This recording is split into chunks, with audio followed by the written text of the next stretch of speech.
বামেদের মিছিল ছিল না, ওখানে ওই যে আপনাদের যারা সেলফ ডিক্লিয়ার ককরোচ পার্টি তাদেরই মিছিল ছিল, পরে বামেরা যুক্ত হয়। তা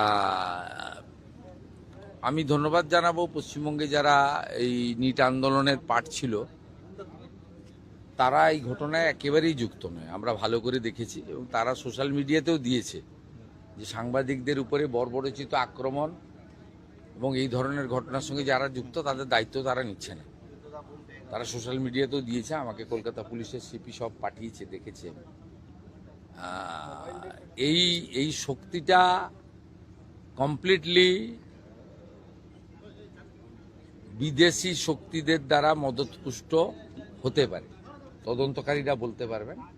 কিন্তু যেভাবে সংবাদ মাধ্যমের কর্মীদেরকে মেরেছে, রক্তপাত করেছে এবং প্রাণঘাতীর চেষ্টা করেছে, তার বিরুদ্ধে ব্যবস্থা 7টা মামলা হয়েছে।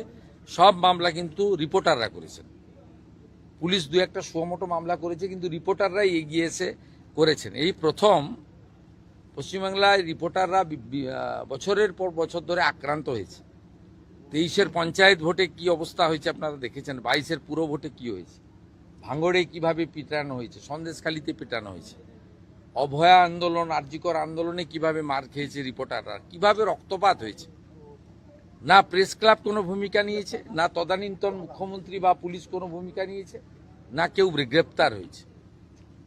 কিন্তু এবারে আপনারা দেখেছেন, আমরা গণতন্ত্রের 4র্থ স্তম্ভ শুধু ভাষণে বলি না, কাজও করি। আমি তৎক্ষণাৎ পিজিতে ছুটে গেছি এবং রিপোর্টাররা সাহস পেয়েছে, তারা এগিয়ে এসে এফআইআর করেছে, মেডিকেল করেছে, গ্রেপ্তার হয়েছে 14 জন। যাদের ভিডিওতে দেখা গেছে তারা গ্রেপ্তার হয়েছে। এদের সঙ্গে ককরোচ পার্টি, নিট আন্দোলনের কোনো সম্পর্ক নেই, এরা কেউ ছাত্র নয়।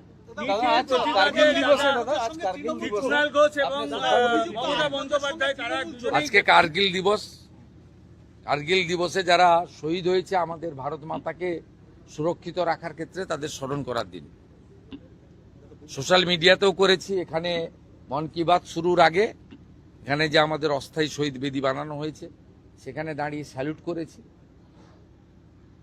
তাদের সমস্ত বিদেয়ী আত্মার অমরত্ব প্রার্থনা করি এবং অটল বিহারী বাজপেয়ীজির নেতৃত্বে ভারতবর্ষকে সুরক্ষিত রাখা এবং বিদেশি শক্তিকে পরাস্ত করার যে ঐতিহাসিক বিজয় ঘটেছিল, সেই দিন আজকের দিন।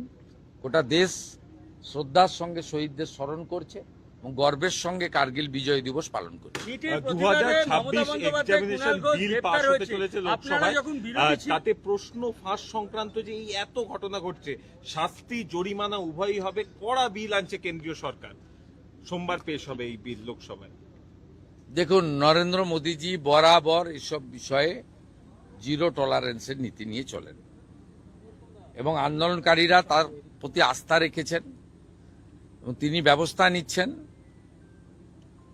এবং গোটা দেশবাসীর আস্থা আছে এবং তিনি শুধু বিল আনা নয়, কার্যকর করার ক্ষেত্রেও ফাস্ট ট্র্যাকের কথা বলেছেন। বাকি বিস্তারিত বিলে আমরা জানতে পারবো। বিল প্লেসের আগে, অনুমোদনের আগে এর থেকে বেশি কিছু বলা কোনো মুখ্যমন্ত্রী উচিত নয়।